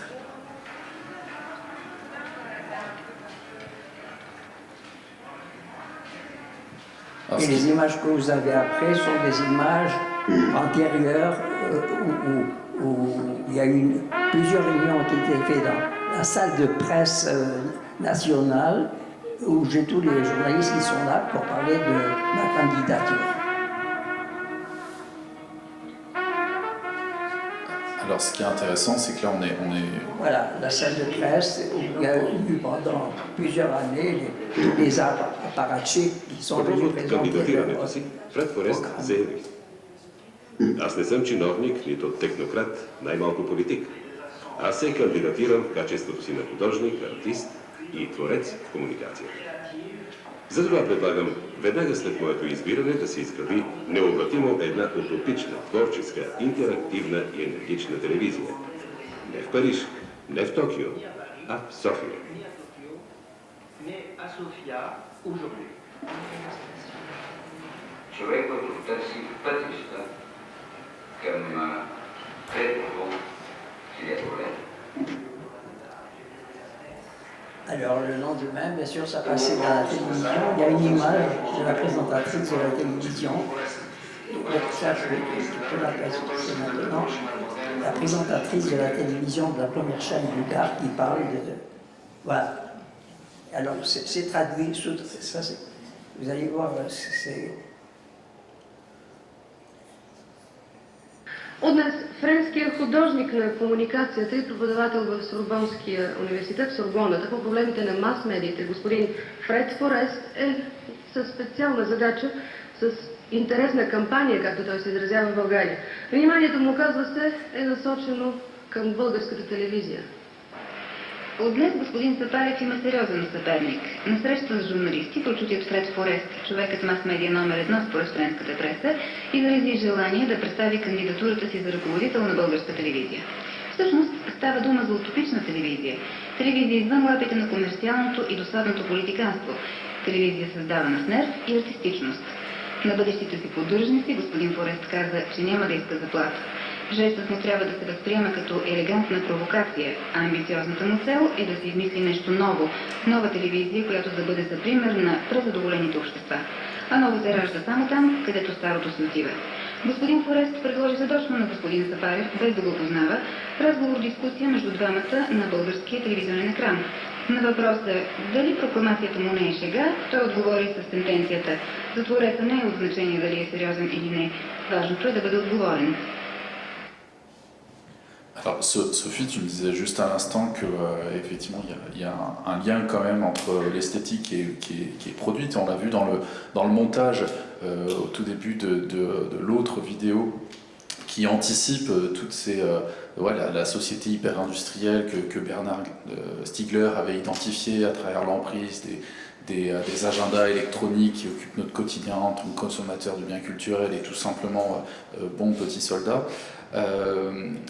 Et en même temps tout le contenu politique que Fred Forest propose, qui est certes ironique mais qui aura des incidences étant donné que tu peux peut-être Fred dire comment est-ce que ça s'est terminé. Comment c'est terminé? Ouais. Eh ben, mes amis m'ont dit, à l'époque aussi on parlait beaucoup des parapluies bulgares. C'était des gens qui venaient même à Paris et qui, à l'aide de parapluies dans lesquels ils avaient mis au bout du curare, je pense, piquaient les gens, même dans le métro, pour les tuer, quoi. Et donc, moi j'avais eu aussi une intervention du ministère des Affaires étrangères qui m'avait dit, vous ne pouvez pas aller en Bulgarie faire ça. J'ai dit, rien ne m'empêche, et contre leur avis, j'étais en Bulgarie. Alors c'est fini qu'après mes différentes interventions et ma campagne que j'ai faite même en province, mes amis m'ont dit maintenant tu ne peux plus rester, il faut que tu t'en ailles très vite. Et j'ai pris l'avion et je suis parti. Alors, donc maintenant, je pense à moins que vous avez quelque chose à dire, qu'on peut passer au public pour qu'il pose ses questions. Alors si vous avez des questions, des remarques, n'hésitez pas, il nous reste encore 30 minutes. Il nous reste 30 minutes encore. Est-ce qu'il y a des questions pour Fred? Oui, je vais juste faire passer le micro. Toujours des gens qui ont des questions. Bonjour. Fred, je t'ai rappelé qu'il y a 40 ans exactement, tu m'as été présenté. Tu m'as parlé de l'esthétique de la communication et depuis, nous avons une relation suivie. Et je voudrais souligner l'aspect de l'humoriste que tu es. Nous avons vu de nombreux documents, parmi lesquels le dernier, là, à la télévision bulgare, mais aussi je me souviens de cette performance que tu as réalisée à la FIAC, dans laquelle il y avait ce défi, il y avait un téléphone, à un moment bien précis, tu as lancé un message, et le défi était que ce message passe par 24, je crois que c'était 24 stations, et nous reviennent. Et elle nous est revenue dans l'heure, c'était bla bla bla bla. Ça s'appelle la sculpture téléphonique planétaire. Alors on peut voir des images. Oui, tu vas pouvoir. En fait, il y avait deux téléphones, un bleu. C'était le premier que Fred décroche pour faire son premier message, blablabla, bla, bla, bla, à un interlocuteur qui est en Suisse, je crois. Et ensuite, donc, l'autre interlocuteur, l'interlocuteur appelle un autre et cela fait le tour du monde. Et donc, effectivement, c'était dans le stand de la galerie Easy Brachot à la FIAC. Et donc, à côté du téléphone bleu est posé un téléphone rouge. Et donc, c'est sur lequel arrivait l'appel. Voilà, ça dure à peu près 40 minutes, où les gens, donc c'est une performance, bien sûr, et où le public est là à attendre, il est là dans une tension quand même. Et je veux revenir là-dessus par rapport à l'esthétique de la communication et sur l'aspect esthétique, parce que c'est vrai que je trouve toujours ça dommage de couper l'aspect politique de l'aspect esthétique dans l'œuvre de Fred. Donc là, les gens sont là, ils attendent, et là encore, c'est encore leur imaginaire qui travaille pendant 40 minutes à imaginer ce parcours de cette voie qui traverse finalement toute la planète en s'appelant les uns les autres. Et puis finalement, et ça Fred m'a raconté,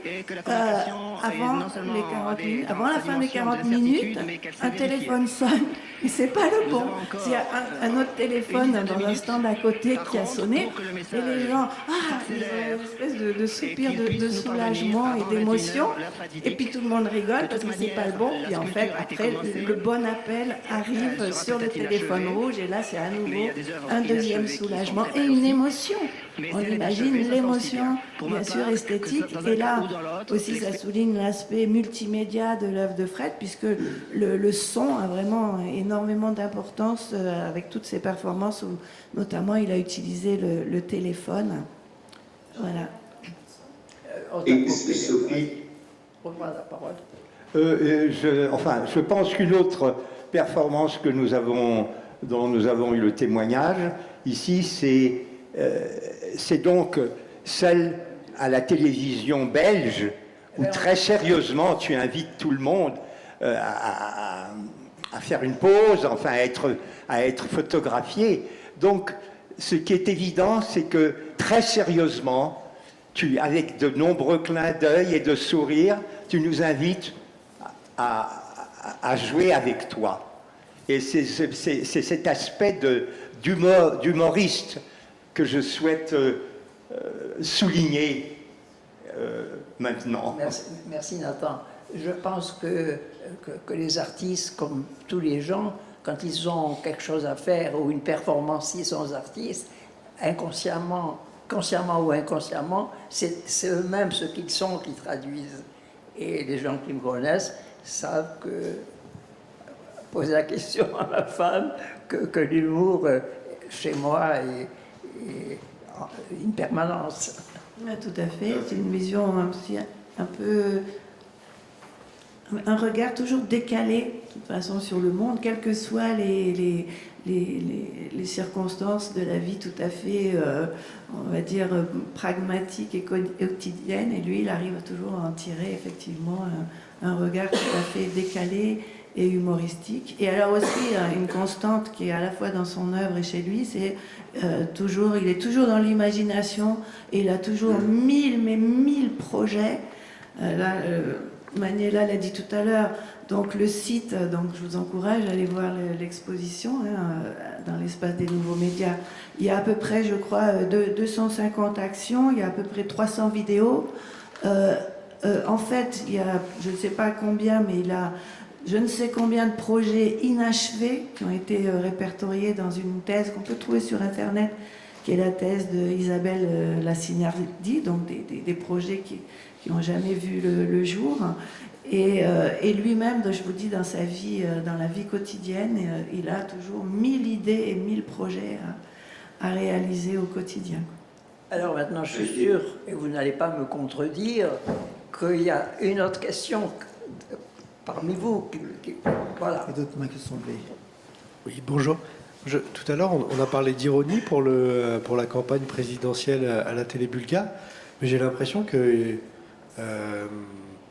oui, certainement il y en avait, mais j'ai l'impression que c'était aussi tout à fait sérieux, que cette idée d'avoir accès et de contrôler d'une certaine façon un poste de télévision nationale et ce qui s'y produit, et de faire autre chose que du mass média classique, quelque part, ça aurait été aussi une performance bienvenue chez Fred Forrest, me semble-t-il. Ça, c'était juste une remarque. Ma question, c'était plutôt sur le technomariage. En fait, on l'a évoqué, et je ne sais pas du tout ce qui s'est passé au technomariage. J'aimerais bien avoir des détails sur ils sont mariés. Oui, non, mais que s'est-il passé de particulier Technomariage. Oui, je ne veux pas tous les détails. C'est une œuvre avec donc 2 co-auteurs, mais c'est effectivement un vrai mariage en fait. Donc voilà, et donc avec là encore d'assez d'assez impressionnant moyen quand même. On avait carrément un quart régie vidéo qui filmait. On a fait appel à un ingénieur informatique, Bruno Herbella, qui a donc conçu un programme de réalité virtuelle. Moi, je travaillais déjà avec des œuvres en réalité virtuelle interactive, et là, pendant tout le mariage, en fait, on avait donc nos capteurs Polémus. Alors, celui de Fred, le mien, il était caché sous un petit chapeau rose, et voilà, vous allez le voir. Et Fred, lui, on le voit sur sa tête, le capteur.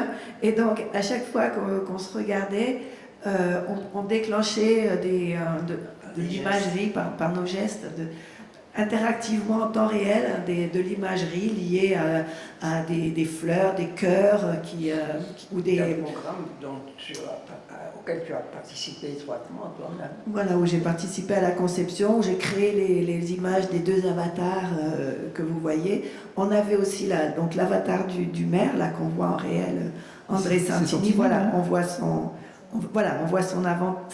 avatar avec son écharpe de maire.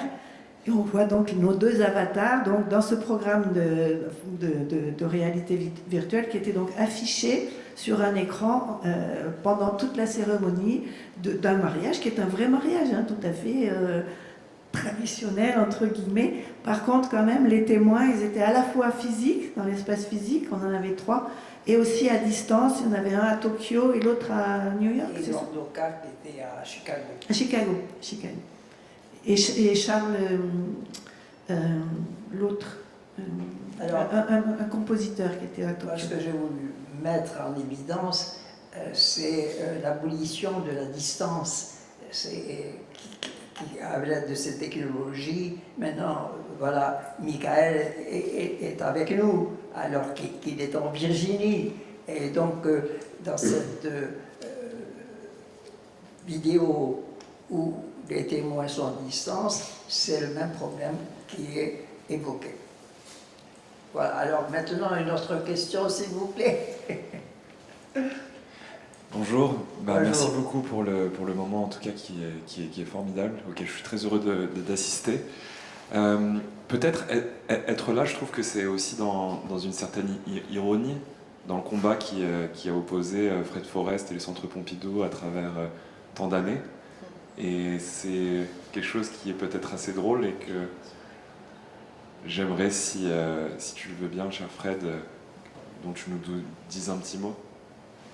Alors, la question de Michael, c'est que en fait, le fait d'être ici à débattre au Centre Pompidou, c'est aussi une manière ironique un petit peu de te positionner parce que vu toute l'histoire. Oui, et d'ailleurs, l'ironie existe aussi dans mon exposition, puisque j'en ai pas parlé et j'en profite pour en parler, parce que c'est une œuvre qui est en devenir, c'est la banque du pied.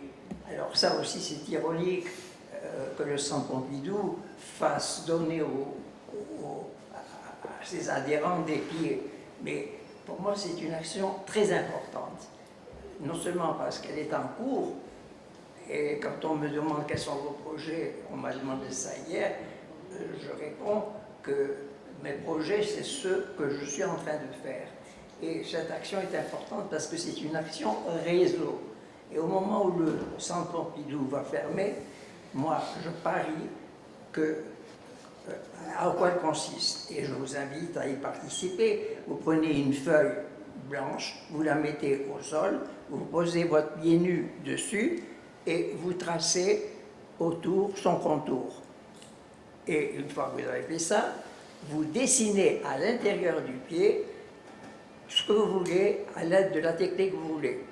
Vous prenez votre smartphone, vous prenez une photo, et cette photo, vous l'envoyez à une adresse qui vous est donnée sur mon site, et elle est reçue ici sur le site, et elle est mise immédiatement sur écran. Donc, les gens, vous pouvez faire cette action depuis ici, depuis le centre, mais depuis chez vous aussi, et les gens depuis chez eux, à l'aide d'un lien qui les est donné, peuvent voir défiler tous les pieds qui leur a été envoyés. Voilà. Je ne sais pas si j'ai répondu à votre question. L'adresse, c'est labanquedupied@centrepompidou.fr. C'est très simple. Et Fred, n'est-ce pas, enfin, ça me fait penser à l'expression qui aime bien, châtie bien, donc entre toi et le Centre Pompidou. Tu l'as fait aussi avec le musée des Beaux-Arts de Lausanne, n'est-ce pas? On a exposé le résultat de ton action, la maison de vos rêves, et le personnel du musée a jeté à la poubelle les contributions des membres du public. Alors toi, en tant que président du territoire du mètre carré, tu as déclaré la guerre à la Suisse, et pendant, je crois que c'était une année ou deux, tu as mené une campagne épistolaire où tu as écrit à un tas de gens en Suisse pour essayer de retrouver ces œuvres qu'ils ont perdues. C'est aussi un autre très bel exemple de ton sens de l'humour qui met mal à l'aise, les institutions. Alors, je tiens à préciser qu'au Centre Pompidou, on conserve les œuvres qui sont produites par les visiteurs. Pour ce qui est de la Banque du Pied, et grâce notamment à Emmanuelle Martinez et Rossella Cinani, qui est la co-curatrice de l'exposition, et que j'en profite pour remercier ici, et que c'est évidemment des contributions, même si ce qui fait œuvre dans la Banque du Pied, dans cette installation participative, c'est aussi le concept qui peut être activé, réactivé dans des espaces différents, bien plus que les œuvres en réalité qui sont produites et qui viennent alimenter sur des mois l'installation. Quand bien même il s'agit aussi de préserver ces contenus qui sont super intéressants et qui marquent une époque, celle de cette exposition 2024 de Fred. Et Nicolas Ballet, qui est donc le commissaire de mon exposition, est ici trop modeste, parce que remets les images de la Banque du Pied, s'il te plaît. Moi, j'ignorais que Marcel Duchamp avait fait une œuvre autour du pied. Torture morte. Voilà, et il a signalé, et cette œuvre était exposée, voilà, c'est un Duchamp qui est exposé, qui était exposé parce que je ne sais pas pourquoi on l'a enlevé. Pour des raisons de préservation, c'était les 2 ou 3 premiers mois de l'exposition.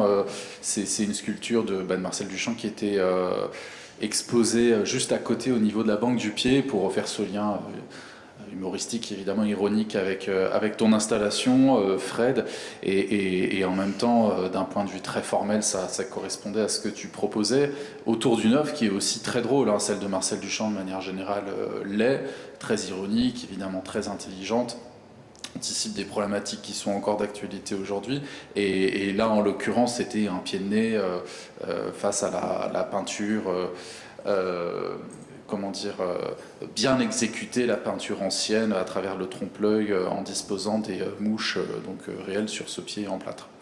Voilà, qui viennent chatouiller ce pied et qui, encore une fois, correspondait bien à ce que tu voulais montrer, c'est-à-dire prendre part aussi aux médias de notre époque d'une manière tout à fait différente, c'est-à-dire en étant plus passif, mais en participant de plein pied à une œuvre. Oui, alors, une nouvelle fois, je renouvelle auprès de vous cet appel lancinant. Passez à vos amis l'information de la banque du pied. Parce que mon propos et mon pari, c'est que par expansion, cette œuvre circule dans le réseau, mais non seulement en France, mais au plan mondial. Et donc, c'est sans doute une de mes dernières grandes actions que je fais, parce que j'ai actuellement 91 ans. Donc, aidez-moi à la réussir en diffusant vous-même au maximum le mode d'emploi sur la banque des pieds que vous trouvez sur mon site. Voilà. Et moi, je voudrais ajouter aussi que le pied, c'est pas du tout un hasard par rapport à toute sa problématique, puisque c'est quand même l'organe qu'on utilise pour prendre position justement sur un territoire. Donc qui est presque le thème, le leitmotiv dans l'œuvre de Fred Forrest avec le territoire du mètre carré. Et là justement, l'image que nous affiche Manuela est super pertinente puisque ce sont des pieds qui étaient justement sur le territoire. Pas sur les news. Pas sur les news. Vous allez voir. Attends, j'ai pas fini ma phrase. J'ai fait participer à mes actions. J'ai eu mon fils qui a 26 ans, vient d'avoir une petite fille. Et elle participe pour l'histoire du pied, oui. Ah oui, oui.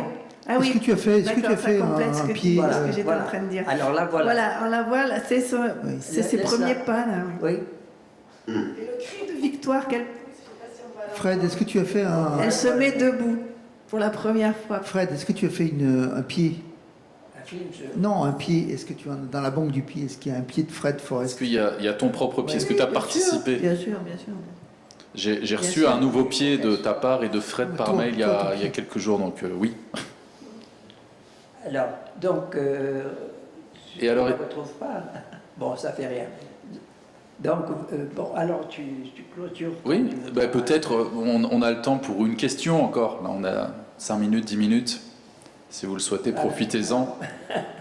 Est-ce que cette idée de banque du pied, j'ai une question, est-ce que cette idée de banque du pied, Fred, c'est de les mettre les uns et les autres et de faire un long chemin? Est-ce que c'est une suite? C'est quoi, qu'est-ce qui prévaut à ce...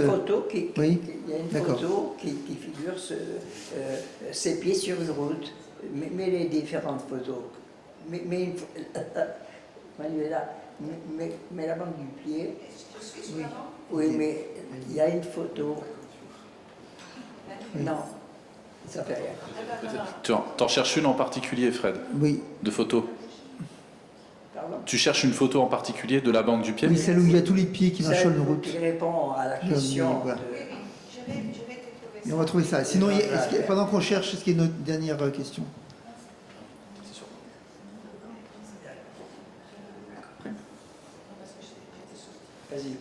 Non, je demandais s'il y avait une dernière question pendant qu'on cherchait Bon, bien voyez-vous, comme d'habitude, on n'a pas de chance. Mais alors, Fred, qui dit banque dit argent? Alors justement, je précise dans les modalités que c'est la seule banque qui ne s'intéresse pas à votre argent, mais qui s'intéresse à vos pieds. C'est écrit ici sur mon site. Alors ça, ce sont des images que vous trouvez sur mon site. Et là, il y a les modalités. Voilà. Ah, c'est voilà ça. la photo que tu évoques, avec les pieds qui marchent une route. D'accord. Voilà. Et pour l'instant, cette banque, elle a combien de pieds? Je ne sais pas. Mais je crois vous que pour savez, l'instant, on a 800. pour être tout à fait transparent, 800? moi qui sais m'intéresser dans cette exposition, c'est que pour la première fois, un artiste, c'est-à-dire moi, avait la possibilité d'un mailing en nombre énorme, puisque le Centre Pompidou posséderait 300 000 emails. Alors pour moi, comme pour le Monde, ce que j'ai fait à la télévision, c'était l'occasion unique d'utiliser cette exposition pour faire cette œuvre réseau et pour voir si, pour corroborer ce que je pensais, cette œuvre allait se développer, mais on est tout à fait au début. On n'a pas encore lancé la banque du pied, elle va être lancée dans les jours qui viennent, et là on verra si j'ai raison et si. Mais cette expansion, elle se fait lentement parce que les gens se transmettent la photo, se transmettent les modalités de participation, et puis il faut qu'ils aient le temps de dessiner, de le faire, de vouloir le faire. Mais d'ici 15 jours, on saura vraiment si j'ai gagné mon pari. Mais je le gagnerai avec des gens qui sont acquis à mon idée et qui aident à cette diffusion. Voilà. Est-ce qu'il y a encore une question sur la façon dont on peut aussi, évidemment, on se doit d'accueillir ces initiatives pour remettre à certains moments l'institution, la faire évoluer et toujours être ouvert autour des interrogations que, en l'occurrence, tu as soulevées. Oui, ok.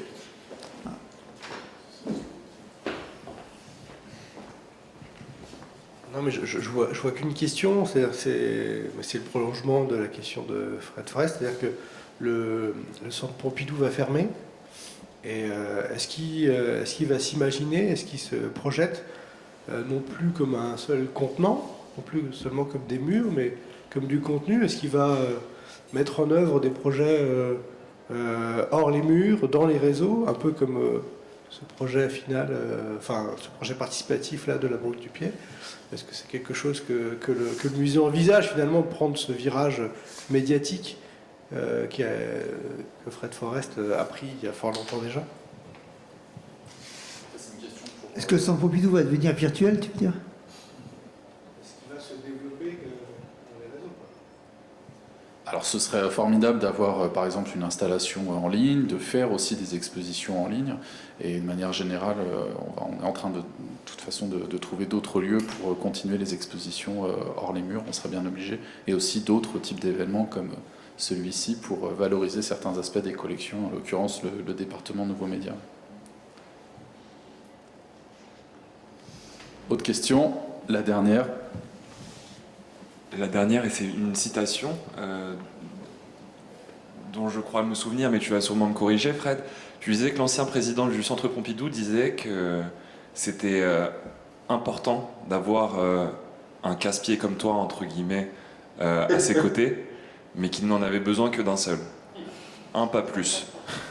C'est exact. Alors, avant qu'on termine cette séance, je veux aussi mettre à l'honneur le président actuel, Laurent Lebon, qui m'a soutenu pendant toute cette action et qui, à part mes commissaires bien sûr, aucun autre commissaire du centre n'a jamais présenté depuis 30 ans, 40 ans, ne s'est jamais intéressé à mon œuvre. Et le président Lebon a manifesté son intérêt et je le remercie infiniment. Voilà. Et comme me disait un de ses présidents précédents, qui a été aussi formidable pour moi, c'est Alain Seban qui disait, comme tu le dis, que mon action à quelqu'un qui demandait pourquoi il m'avait fait faire cette exposition en 2017, il répondait parce que j'estime que Fred Forrest est un artiste valable pour exposer et qu'en exposant chez nous, il nous aide nous-mêmes, administrateurs et gestionnaires, à sortir de nos voies déjà tracées et envisager des choses nouvelles. Mais il faut qu'un seul artiste comme vous, il n'en faut surtout pas deux. Voilà. Je voudrais juste ajouter quelque chose là, pour rebondir d'ailleurs sur la question intéressante du fait que effectivement le centre Pompidou physique va fermer, mais que finalement les œuvres elles peuvent continuer à vivre et à exister. Et je voudrais parler du projet de Céline Chen qui est là parmi nous, qui est une artiste qui a conçu justement un projet qui met des œuvres en réalité augmentée. Donc ça s'appelle la cyberflânerie. Donc on a fait ça, j'ai eu l'honneur de le faire avec elle et avec 8 autres artistes. Donc il y a Valérie Grancher, il y a Hermine Bourdin, enfin bon, voilà. Et donc, enfin voilà, et donc le principe c'est donc d'installer les œuvres dans un espace. On l'a fait donc au Jardin des Tuileries en septembre dernier, hein, c'est ça. Voilà, donc ça peut être aussi une idée de développer des œuvres, des contenus finalement partout dans le monde. Voilà. Voilà, bien, nous vous remercions. Je vous remercie personnellement beaucoup de Nous votre n'oublions pas présence. Mickaël, Mickaël qui est toujours à... Voilà, ce site-là est assez complet sur mes archives. Vous pouvez retrouver tous les documents que vous avez vus et je vous invite à le visiter plus tranquillement depuis chez vous, quand vous aurez le temps. Voilà, merci à vous. Merci. Alors merci à tous les intervenants et intervenantes aussi, à Mickaël en ligne, et également donc au personnel du Centre Pompidou. Je pense à Emmanuel Martinez, à Rossella Cillani, aux personnes de la communication et des relations publiques, notamment Valentine Dola, Geneviève Père ou encore Paul Mouret, et aussi à toute l'équipe technique aujourd'hui qui a pu se mobiliser sur les deux week-ends, sur ce week-end, pardon, sur les 2 journées, donc hier et aujourd'hui, avec François Pégalajar, Gaspard Frein, Gaël Manac, Robin Viéville ou encore Célim Bibi Morena qui est à la vidéo, et Émile Vaïd qui nous a aidé à sortir tout ce mobilier, et Nicolas Lecourt pour le son. Merci à tout le monde, voilà, ça fait beaucoup de monde. Vous vous rendez bien compte que pour rien qu'organiser une conférence comme celle-ci, ça demande de mobiliser aussi pas mal d'efforts, avec plein de corps de métier passionnants. Donc merci à eux et à bientôt pour d'autres événements, d'autres aventures au Centre Pompidou. Bon week-end. Merci.